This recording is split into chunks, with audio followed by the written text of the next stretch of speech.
জুলাই গণঅভ্যুত্থান আশুলিয়ায় ৬ জন আন্দোলনকারীকে পোড়ানোর মানবতা বিরোধী অপরাধের মামলায় পলাতক সাবেক এমপি সাইফুল ইসলাম সহ ৮ জনের পত্রিকায় বিজ্ঞপ্তি প্রকাশের বিষয়ে আদেশ আজ।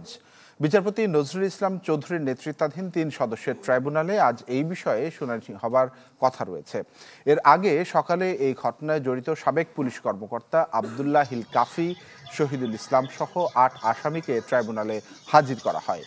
ঘটনার বিবরণ দিয়ে তদন্ত প্রতিবেদনে বলা হয়েছে, গেল বছরের ৫ আগস্ট বেলা ৩টার দিকে আশুলিয়া থানার সামনে ৫ জনকে গুলি করে হত্যা করা হয়। এর বাইরে আরও একজন গুলিতে গুরুতর আহত হন। একজনকে জীবিত এবং ৫ জনকে মৃত অবস্থায় প্রথমে একটি ভ্যানে তোলা হয়। সেখান থেকে পুলিশের একটি গাড়িতে তোলে পুলিশের গাড়িতে এই ৬ জনকে আগুন দিয়ে পুড়িয়ে দেয় আইনশৃঙ্খলা বাহিনীর সদস্যরা।